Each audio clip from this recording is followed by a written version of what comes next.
Good afternoon, Gen Zs, Gen Xers, and anybody else who has decided to listen to Trespassing Aloud today. Lesson number 5 on why I have said everyone in this entire country needs to own their own business at some point in their life, even if it's as simple as a lemonade stand or as complex as running a nuclear physics facility somewhere that most of us will never even know about. I know that's a pretty wide range. A lemonade stand on one side, nuclear physicists, where you're actually building and creating a company for more nuclear physicists. We're a wide ranging show here. We talk about some small things that may taste good, and we talk about some large things. Real quick on the nuclear physicists. Um, when I look at the things I'm not necessarily good at, nuclear physics is probably one of them. Real quick story. I got to chemistry in high school and I wasn't that wild about it. And I regret that I didn't take physics because I think I would have loved that so much more once I built the trebuchet and we realized the formula. Physics, I think I would have really enjoyed. Nuclear physics, okay, this isn't completely true, but if I knew at my high school where the physics class was, but I wanted to be a nuclear physicist, I needed to find the room where the nuclear room was. Where were they teaching nuclear? And quite honestly, I couldn't find the room. I started asking, hey, other teachers, where's the nuclear room at? John, we don't have a nuclear room. What do you mean? We're a high school, Southern Indiana. How can we not have a nuclear? Don't go up and down your halls at any point yelling nuclear, nuclear, nuclear, because people are going to take it the wrong way, and then I don't know, they evacuate the school.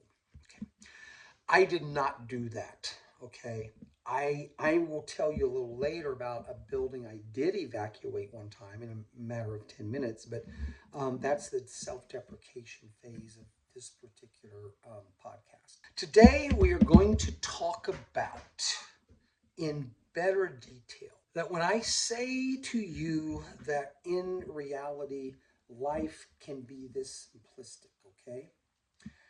Your first 30 years of your life, you are learning the world. The second 30 to 61, you're building the world. You're taking what you've learned in the first 30 and now you're building the world. It can be 1,000,000,000 different things. You may want to be building the world as the ultimate marketing company. Okay, you may want to be in the marketing business, and you are now building the world with your own marketing company. You may have the ability to run your own electrical shop. Okay, your own plumbing facilities. You could possibly have the most amazing bait and emporium shop where you have all kinds of fish from all over the world. Other forms of business, you could be a home renovator, you could be one of those flippers. You know, you may have a sweet tooth, you may want to have the greatest cookie business in the world. You may start out with one small shop in, Northern California, and your cookies are so amazing.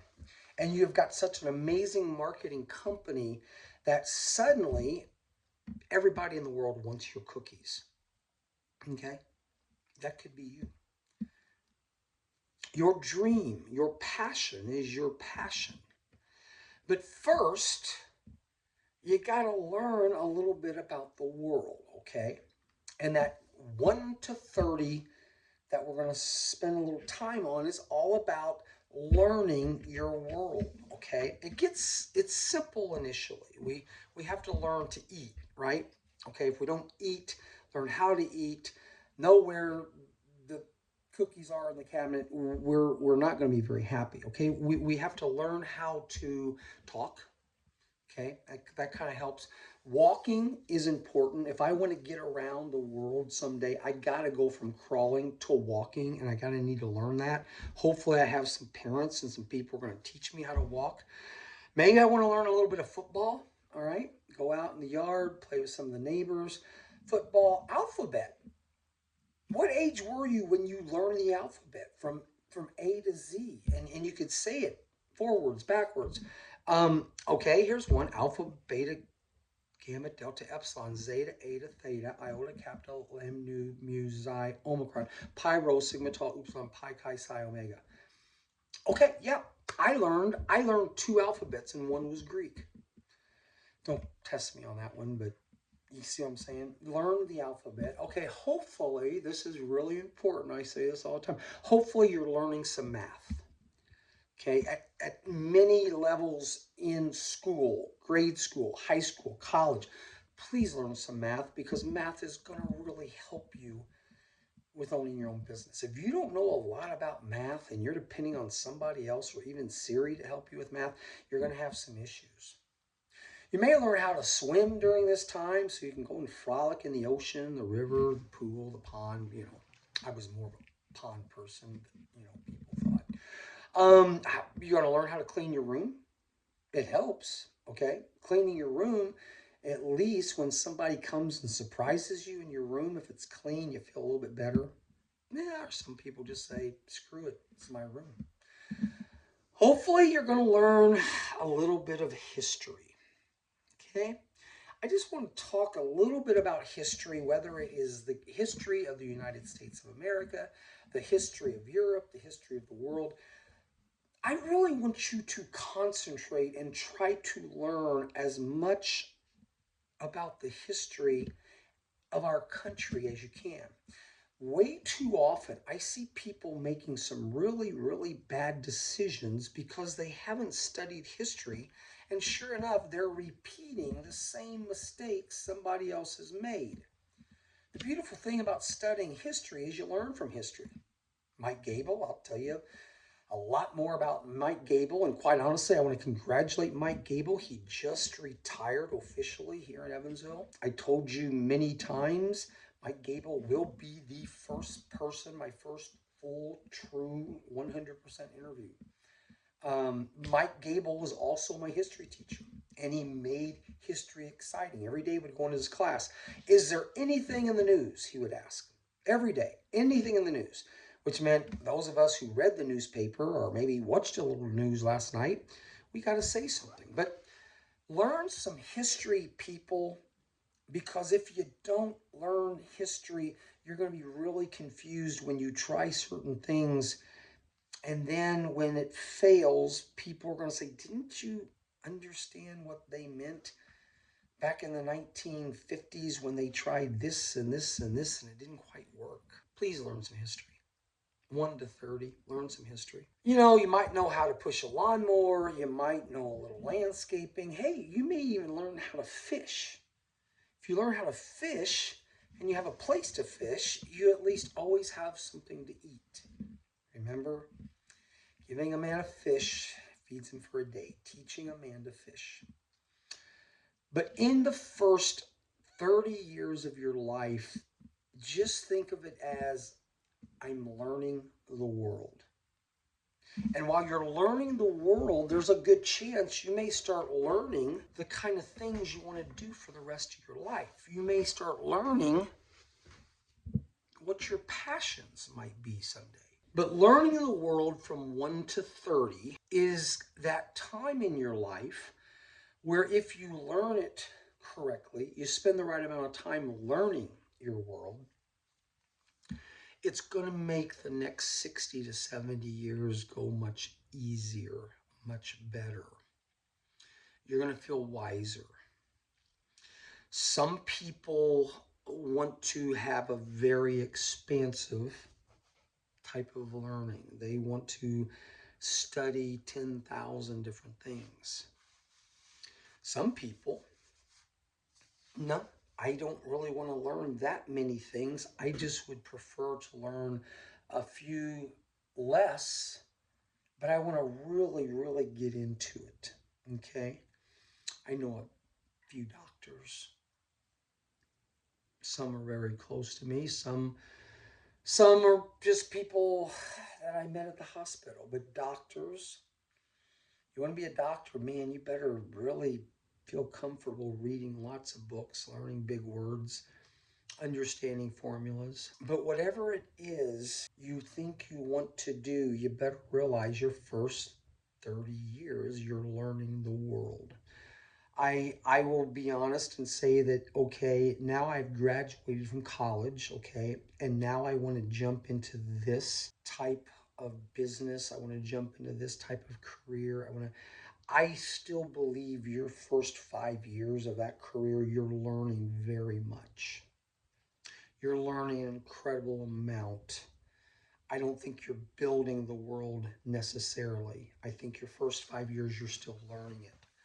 Because now, for the first time, you're taking that education, and maybe uh, you didn't go to college, maybe right after high school.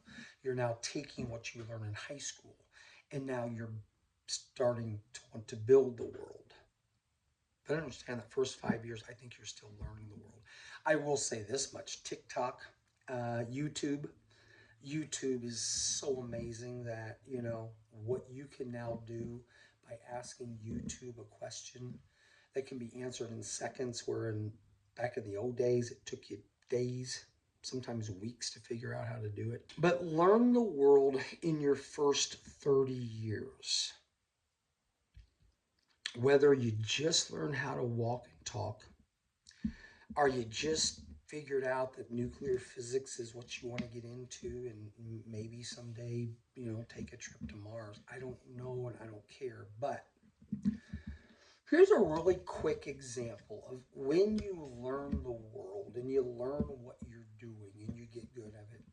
Here's a really quick example I'm going to give you of just how profitable that can be if you're owning your own business, okay? So, as a landscape company, you're in a bunch of different things. We did irrigation, we did chemical, we did construction, we did aquatics, we did all of these different things, right? But one of our divisions was irrigation. A lot of the people that we worked for said, John, would you mind doing this?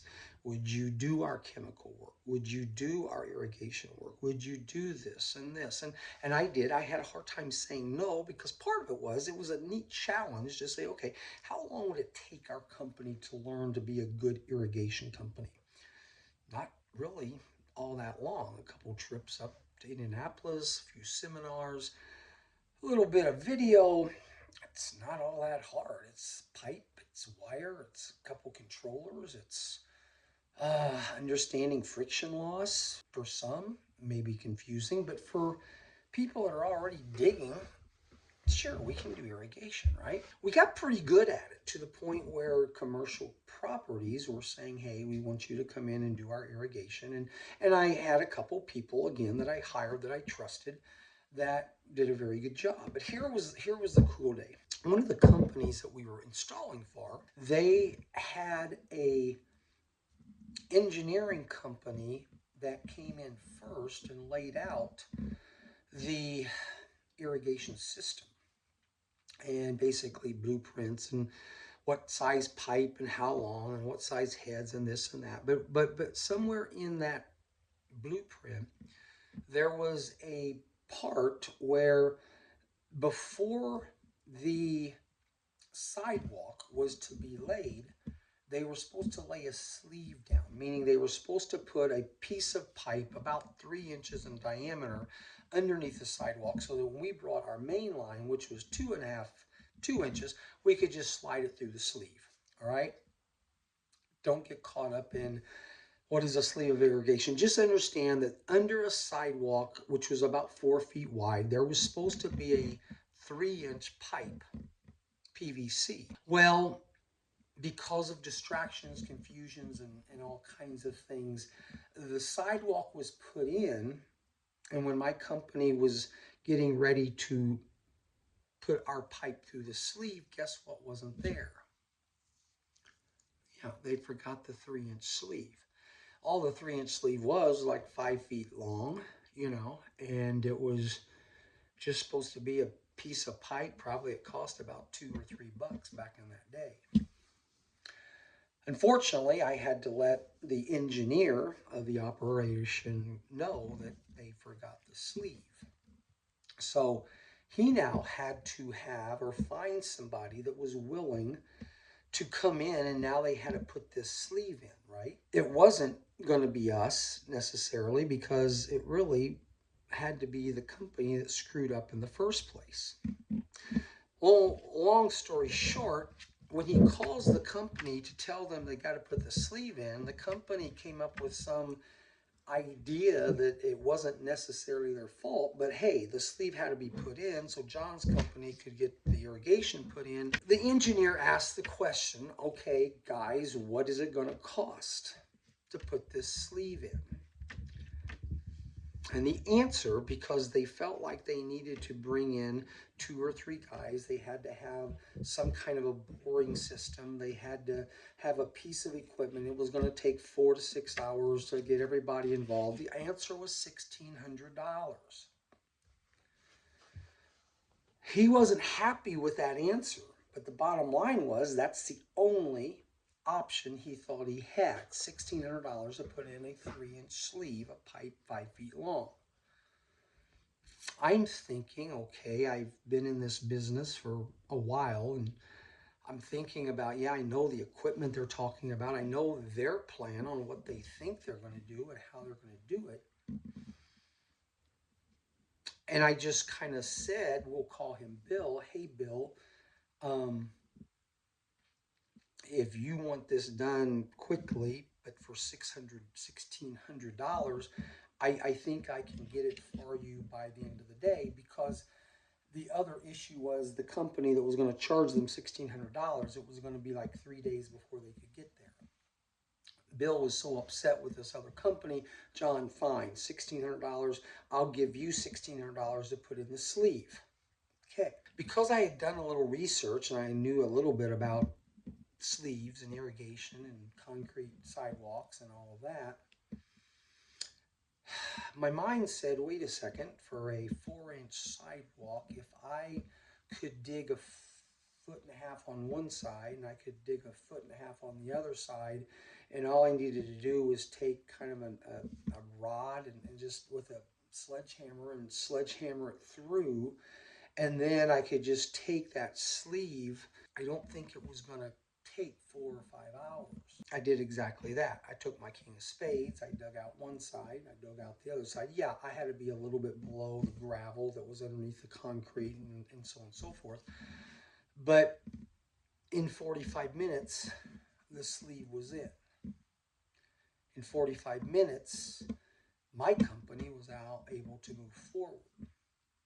But in 45 minutes, we made $1,600 because we didn't need that big machine. We didn't need all the detail. All we needed was a shovel, a sledgehammer, a rod that was a little bit bigger than 3 inches. My point to this story is not that, oh my gosh, those guys were amazing, they could make $1,600 in 45 minutes. No, because we learned the world, because we knew exactly what we were doing, and we had done this so many different times when it was our responsibility, it was a pretty simple, easy way to make nearly $2,000 in an hour. You see, had I been working for someone else, had I not had the courage or the confidence to say, hey, we will do this for $1,600, did he know when he said, John, go for it, that it was going to take me 45 minutes? Probably not.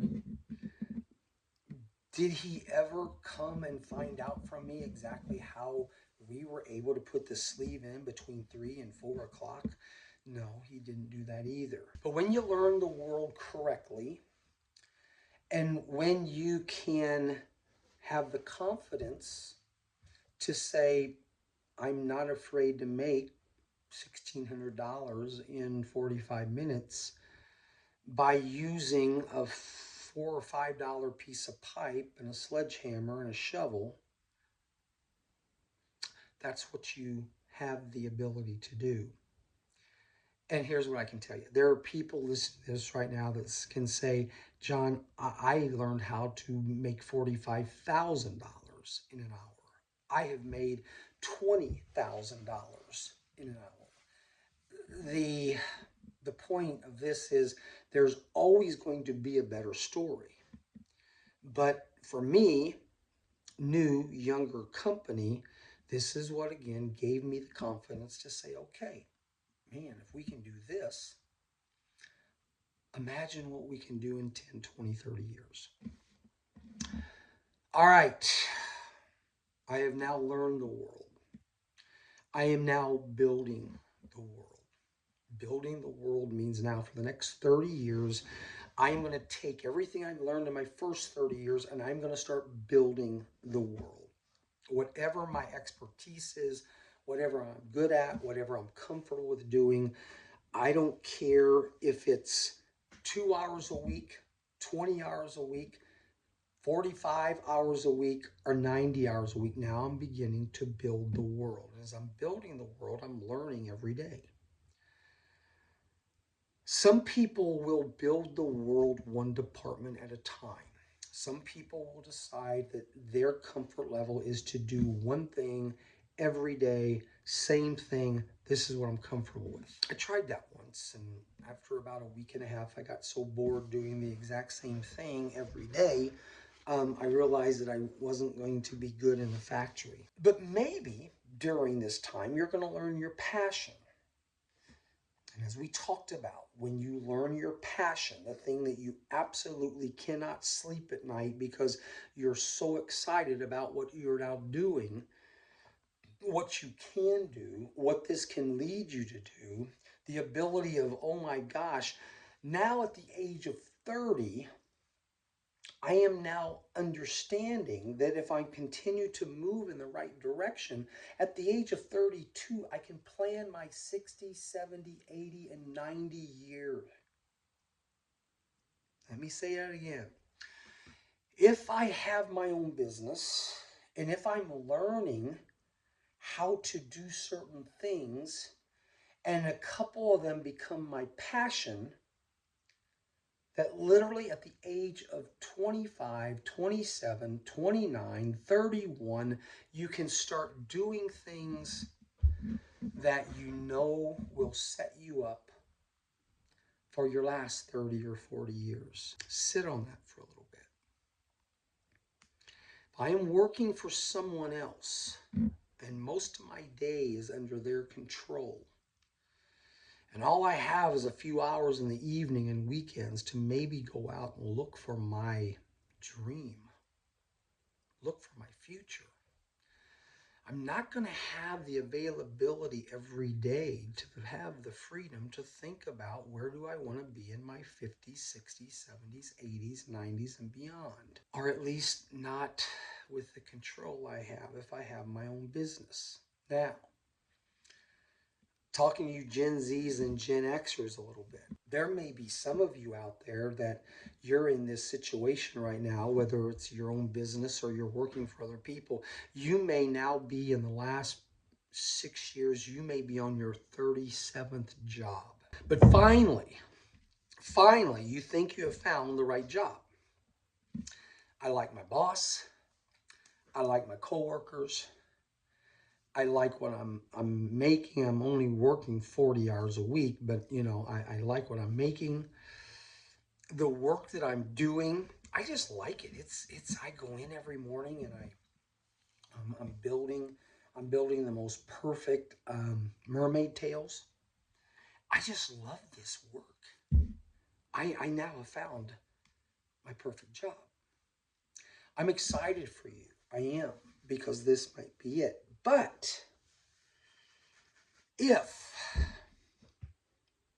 you're working for this amazing bird sanctuary and you think now that you have the bird sanctuary just where you want it to be, and then the next week the boss pisses you off, your coworker accidentally ate your food out of the refrigerator and thought it was theirs, you realize that you're not making enough money in 40 hours a week to be able to travel the world, because at the age of 32 you want to travel the world because you just saw on Instagram some girl out in California who she is now traveling the world because she is making incredible amounts of money and she has that kind of control of her life. But now you're pissed off because this job isn't what I thought it was going to be, so I have got to go out and find a new job. Job number 38 and a half. If this sounds like you, then I probably am not going to be a big help to you. Um, if you're disgruntled, unhappy, frustrated, mad every 4 or 5 weeks with your job to the point where you've got to go find another job, then we have a problem. I talked to some person the other day that tell me about your careers. Well, I was working here for a few months and then they didn't treat me well. And then I had to go here for a few months and they made me mad. And then these people over here screwed me over. And then this other job, then they screwed me over. And the companies he's mentioning, I'm thinking, wait a second, these are companies I've heard of in Evansville for a very long time. And I know some people have been there 20, 30, 40 years and they're actually doing pretty well. As you build the world, please understand that not every day is it going to be a lot of fun. When you're building the world, you've got to decide fairly early how you want to build it, how quickly you want to build it, and what are going to be some of the negatives that you're just going to have to overcome. We say all the time, find your passion and you'll never work a day in your life. Find something you love to do that you don't mind working ungodly amounts of hours because you love doing it. And when you love doing those things, trust me, you're going to become extremely efficient at it. You're going to be so good at it, you can do it blindfolded. You're going to get so good at doing some things that on the side, if you want to go out and you want to make a humongous amount of money on that extra 10 hours or 15 hours a week, if you're changing your job during the time you're supposed to be building the world, and you're changing your job every 3 months or 5 months or even every year, and you're going to go try something else, relearn, rebuild, you're going to struggle with the fact that 10 years from now, you're just not necessarily going to be super good at any one thing. And that's going to frustrate you. When you're building your world, try to find the positive things that now, when you come home at night, you're not jumping on the couch with bonbons playing video games. You're actually researching more about what you love to do. Because if at the age of 30, you want to plan your 60s, 70s, 80s, and 90s, you're going to have a much easier time of doing it when you're sticking to something and learning it not to perfection, but you're learning it so well, you're super efficient. You've talked to enough people that they're going to help you along the way. You have created enough bridges and you've crossed enough bridges where now suddenly you have this vision of your future. And that vision of your future is just super exciting. Yes, I want you to own your own business for a lot of reasons. I want you to own your own business so you can have control and empowerment in your life like you can never have when you're working for someone else and you have to ask them permission. Yes, owning your own business, again, you're going to have so many bosses depending on what type of business you have. If you have that business where you've got a number of employees that you can depend on, and you've got those bosses out there that you need to work with, I'm going to tell you a story in the near future about one of the great things of owning your own business that you can never do when you work for someone. I'm going to tell you a couple stories about where you can actually fire your own boss. Let me say that again. When you own your own business, you have the ability, because you are in control of your life and you're accountable for your life, you have the ability to fire your bosses. To every one of you out there today who is working for someone else, imagine going in tomorrow and either your manager or your supervisor or your boss, you are just going to fire them. That's a little different, John. I haven't fired many bosses. Maybe I've been fired by a boss or two, maybe a manager. I pissed off and the manager fired me. But when was the last time you had the ability to fire your boss?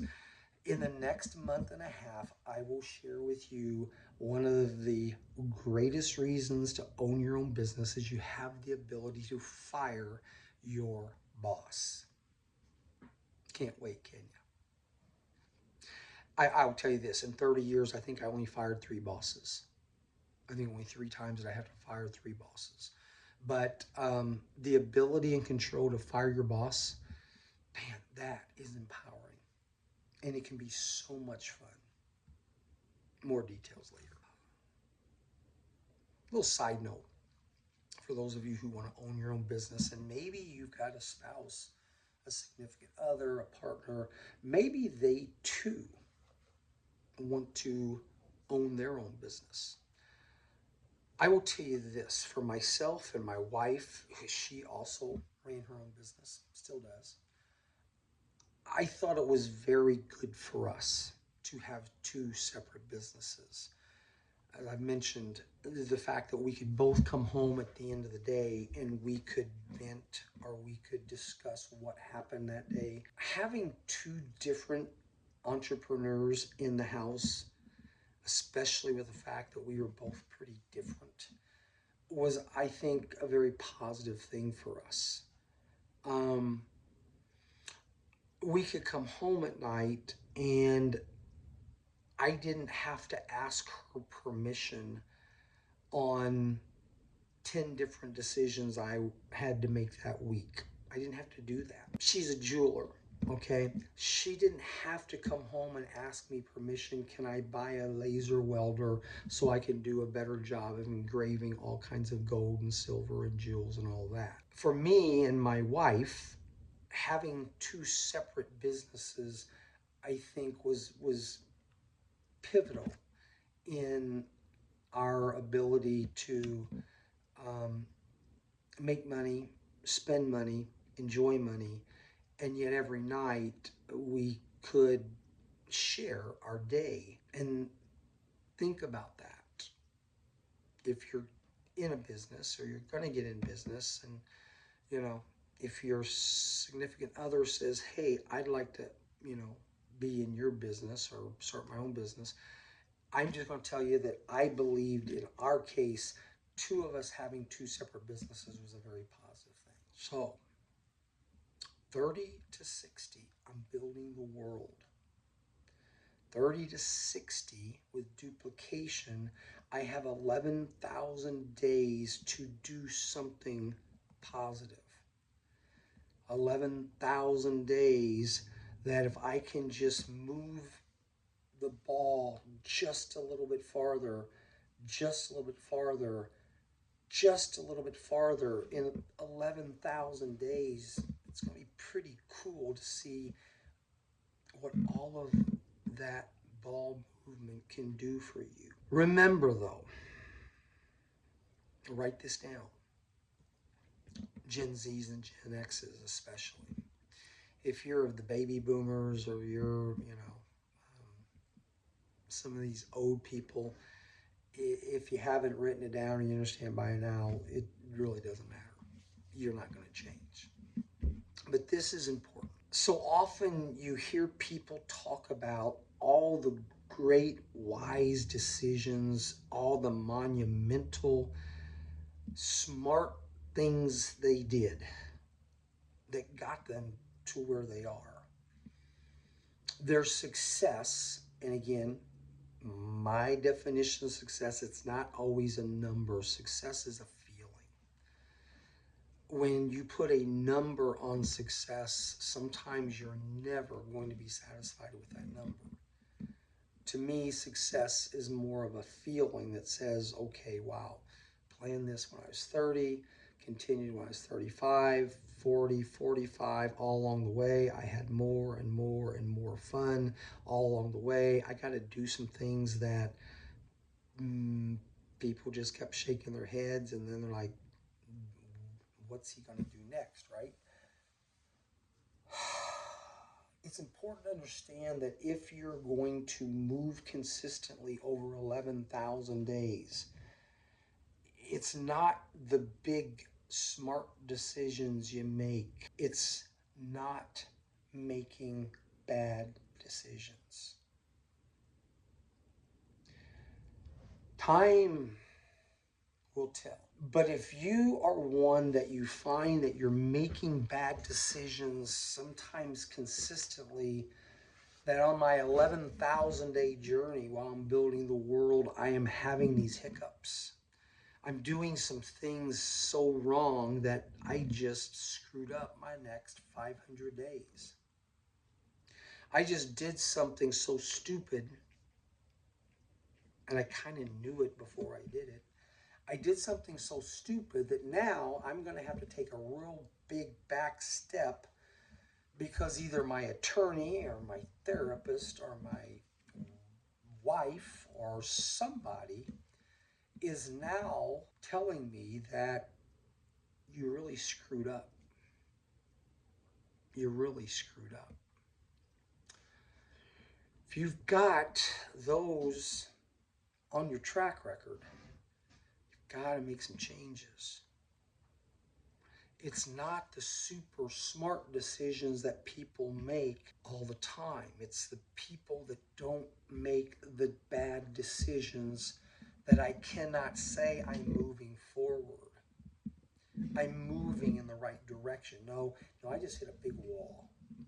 And I hit this wall so hard, and it was such a stupid wall for me to even to begin to hit, that now for the next 500 days of my 11,000 days, it's going to cost some money. It's going to cost a lot of time. It's going to cost a lot of emotion. It's going to cost a lot of frustration. When you're building your world, you're past learning it, okay? There's certain things when you're learning your world, we sometimes can give you a little bit of a benefit of the doubt because you're still learning some things. Hopefully, you're smart enough that you're not taking back steps.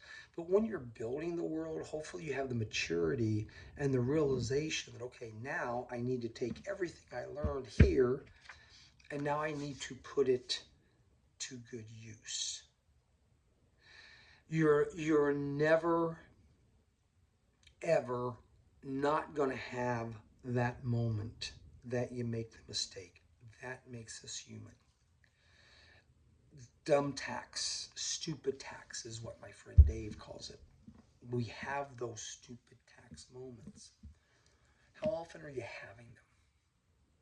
How often are you having to come home in a very quiet mode and your spouse says, what's going on? How often do you have to mention the stupid tax? Being successful many times is just not making the bad decisions. There's a lot of millionaires out there who live and make a teacher's salary, which for some, that's great.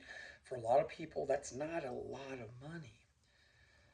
but they become millionaires because they do smart things day in and day out. Are you that kind of person?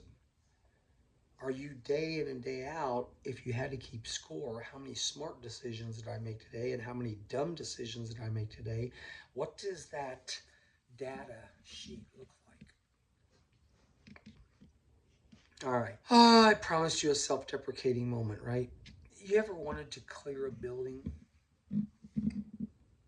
Maybe hundreds, many hundreds of people. You ever wanted to clear a building? It's not something I'm proud of, but it is something that I'm not necessarily ashamed of it either, because if given the same opportunity, the same chance, I probably would have done the same thing a couple different times. But here I was. One of the one of the diversifications that created within my company was that we used to clean litho ovens. Okay, I talked about for me to keep my people busy and for our company to continue to grow, and especially in the wintertime, we were cleaning litho ovens. And basically, just imagine there is a humongous oven that's 12 feet high, 8 feet wide, 200 feet long, and these ovens are basically exactly that. They're ovens to create closures for every imaginable jar, can you can think of. We were cleaning these ovens not only in Evansville, Indiana, but we got the contract to clean them also in St. Louis, Missouri.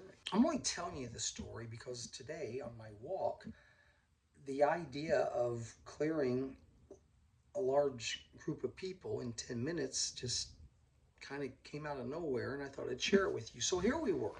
So I had a division within my company that they could go over to St. Louis, they could go to Silgan, they could spend an entire week there, and they would clean ovens.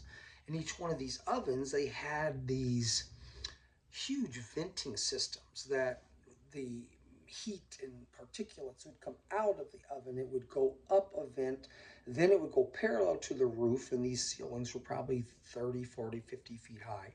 And then they would exit out into the roof.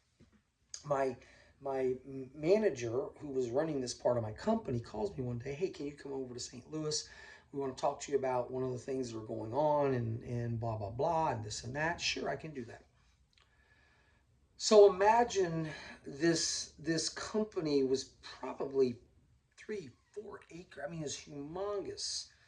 The amount of space inside this building. So as I get there, they are all up. My entire company, they're out of the litho oven. They're up near the roof working on the venting system up there.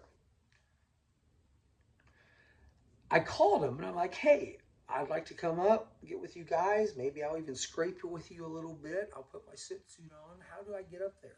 No problem, John. There's a scissors lift, okay? One of these scissors lifts that, you can operate at 30, 40 feet high. Just go over there, get on the scissors lift, and you can come in because we're pretty far back in this event. Okay, this can work. Problem was the lift was already up to the ceiling, and I needed to be able to bring it back down so that I could just lift myself up. Now, there's a part of me that said, shoot, I can just climb up this thing. You know, Boy Scout who likes rappelling, I could just climb up. But no, I'm not going to do the dumb thing today. I'm going to be mature, and I'm just going to lower the lift. So I find the mechanism, and it's got the 4 or 5 little buttons on it, and you push the one button and the lift will go one way, and you push the button, they'll go the other way, and then you push another button, it'll go up and down. So because I hadn't played with these for a while, I was trying to kind of figure out how to do this. Suddenly, I found the button that made it pull back about 4 to 6 inches, okay? And I'm like, okay, I know what that button means. And so I now realize that this other button may push it forward, didn't need to go there. I'm pretty sure that these other 2 buttons are going to take and lower it or raise it, right? So here I was, I'm about ready to lower this thing and meet my company. I press the down button, and as the button is pressed, and suddenly I could feel the hydraulics. I could start to see it come down, but immediately I hear this sound like, oh, when like a pipe becomes dislodged from another pipe. And then not only was it this dislodging sound I heard, I also heard this loud, very powerful hissing sound, like air or gas or something hissing. I look up to realize that I think I may have just caused this. I think maybe when I moved this thing back 6 inches, I think it maybe actually went up against this pipe that was running throughout the entire warehouse. I was pretty sure that it was gas because within about 3 seconds, you could start to smell gas. And I realized that, okay, it's not a water line because I'm still dry. It's not an air line because an air line just is loud. No, this was pretty much a gas line. It was about a 2-inch diameter gas line. You know me, never panic, but immediately I get a call from my company that says, we're not sure what you did, but right now we're smelling a lot of gas up here. Which I was like, okay, you might want to just keep going all the way out and jump up on the roof, okay? Because I think what has happened is I think we just broke a gas line. I then immediately called the maintenance supervisor, who he and I had become good friends because we had been doing work there for a couple years and he knew me fairly well. And I called him, and we're just going to call him Bob. Hey, Bob, um, I think I may have just broke a major gas line. Okay. By now, there were other people not far from me that were going like this. Do you smell that? And then there were other people that were kind of like pointing, like, do you see that? And within, I don't know, maybe 2 to 3 minutes later, after talking with Bob, we hear this intercom moment. This speaker comes across the intercom. Ladies and gentlemen of Silgan, we would like for everyone to now exit the building. Please don't panic, don't rush, don't get in a hurry, but we would like for you to find the nearest exits to this building, and we would really like for you to leave the building. I'm kind of now, what could go wrong next? Within about 3 to 5 minutes, there were only about 2 or 3 of us left in the building. Bob, John, because I felt a little responsible for what was going on. And I think there was 1 or 2 other maintenance people because what we were trying to now do was we needed to find the shutoff valve. Okay. Because the quicker we could get this shut off, the quicker we could potentially save the building from maybe disarray. I wasn't necessarily worried that the place was going to explode because there was part of the announcement, please make sure nobody create any type of spark as you're leaving the building. Okay. So at least we had that announcement, but here's what scared me. Here's the part that I thought, knowing my luck, yes, I just executed a building moment where everyone in the building has left the building because of you know who. But here's what scared me a little bit. You know that guy at school in high school that always thought he was really cool because he could get out of class and he could go to the bathroom and he would be able to light up a cigarette? He was the guy that was so smart that he was not going to get caught smoking a cigarette at school. That's what I was thinking about. I was thinking about that one employee at Silgan who 5 minutes before I broke the pipe found a bathroom or somewhere and decided, you know what? I deserve a 5 minute break, 10-minute break. I'm going to light up. Call it crazy, but It wasn't the welder guy over there that didn't know what was going on. It wasn't the Sanders over there that was creating a spark. No, my fear was there is somebody in a bathroom somewhere taking a break, enjoying themselves, and they're just going to light up. Here's the good news: it didn't happen. Within about 10 minutes, which seemed like an hour and 10 minutes, within about 10 minutes, we finally found the right blueprint, and we were finally able to figure out where the nearest ball valve was that needed to be shut off. We found it, we turned it off, started fans, and started to dissipate the gas. Why am I telling you this story? That moment when I began to rethink through it of exactly what had to have happened for that lift to have just moved 4 or 5 inches backwards, and it was so high that I didn't feel guilty that I had necessarily done something wrong. I didn't feel like I had just gotten frustrated, took an axe, got mad at the world, and started beating on a gas line because I wanted to create the fastest evacuation of a building that I had ever witnessed.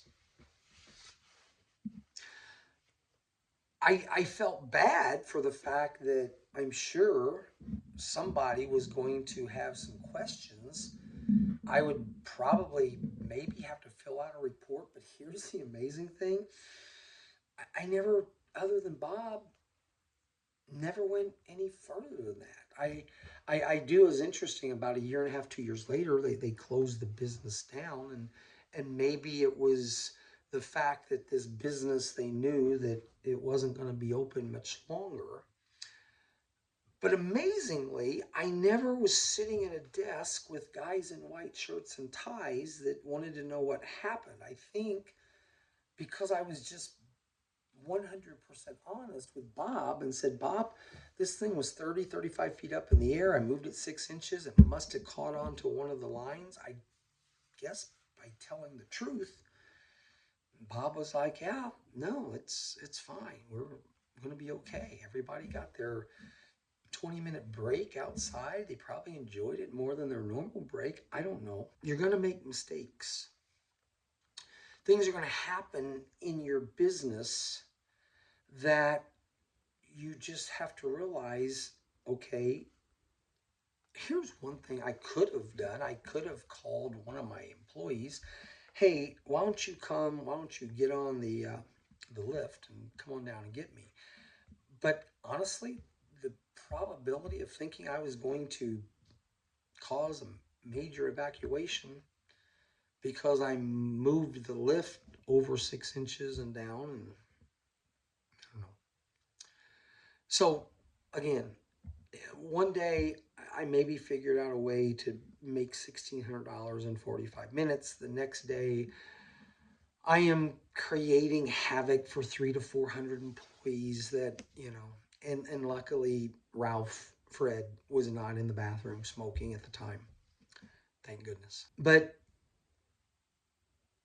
your 30 to 60 years of building the world has got to be mostly moving in the right direction because of making smart decisions and not making dumb decisions. The dumb decisions may come, and those decisions, some people may look at and say, my God, he should have never been able to get back into that warehouse for the rest of his life because. Other people, you know what? Sometimes things just happen. And maybe, just maybe, if God's looking out for you that day, it's just a 20-minute evacuation and nothing more. When you're building your world, do your very best that every day try to find 3 or 4 positive things that you can do. Even when your day is going absolutely terrible, suck it up for a little bit and find something that at the end of the day you can say, okay, I at least got this taken care of. Yeah, I did help Bob. We did connect the pipe back together, and it wasn't that big of a deal. And yet, I always wonder how many cubic feet of gas were coming through that thing a minute. I haven't done the calculations yet.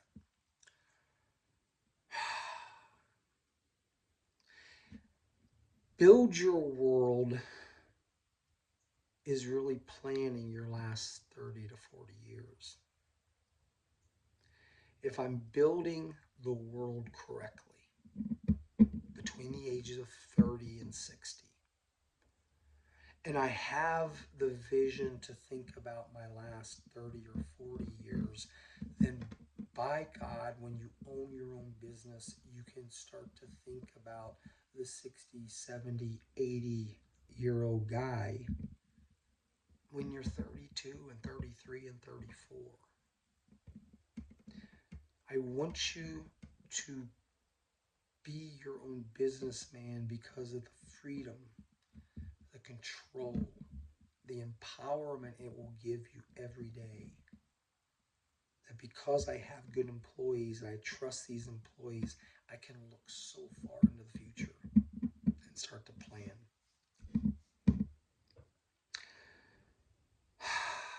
What can I do with the last chapter where I can now live every day of my life and I can finally teach the subject I feel fairly confident I can teach? I can find a way with technology to hopefully reach not just tens of thousands or hundreds of thousands. Maybe I can reach a million people. Time will tell. It's not going to kill me if that doesn't happen, but at least I'm at a stage in my life where the classroom is built. Now we can go to class. Start your own business so that you can build the world so that when you hit your final chapter, you can do so many things that are positive for the people around you. I didn't have to tell the world every day for 30 years what my plan was. As long as I could tell myself, and maybe one or two others, and I could play with the idea, I didn't have to worry every day, did I tell everybody what I'm going to do? If you're going to do something very, very, very big, don't tell a lot of people, because all they're going to do is say, that's the dumbest, stupidest, craziest idea I've ever heard of. But wait, John, I've never even heard of this idea before. Go at your own pace. Remember, 11,000 days is a lot of days. 12 hours of 11,000 days is a lot of hours for you to be able to start to decide, what could I just do 1 hour a day? How can I plan my future on 1 hour a day if I'm moving in that direction? For me, being an outside kind of guy, buying dirt was important. You've heard the great country song, Buy Dirt. Yeah, I knew I would need space. I would need an area that was big enough that I could go out every day and nobody would even know it. Buying dirt for me was really my canvas. I knew what I wanted to do, how I was going to do it.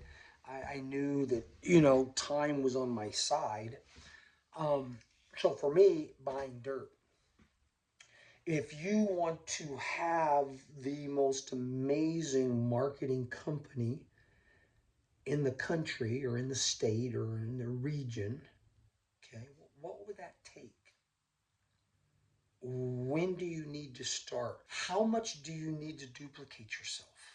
How many people do you need to help you through that? If you're going to have the most amazing cookie store in all of Chicago or all of New Orleans, what is going to make your cookie store so special?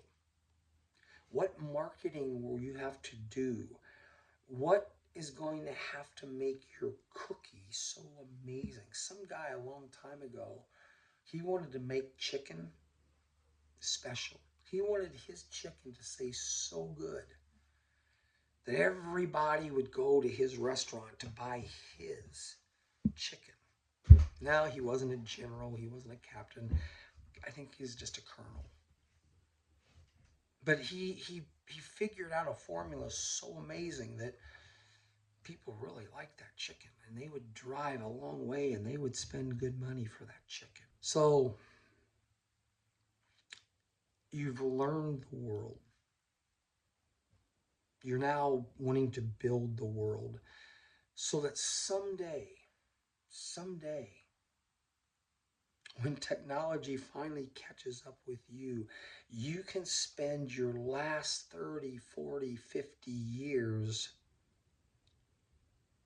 doing exactly what you told yourself you were going to be doing when you were 30 and 40. Now, if all goes well in your first 60, there's going to be some hiccups, there's going to be some bumps, there's going to be some times where you're like, holy cow, I didn't see this coming.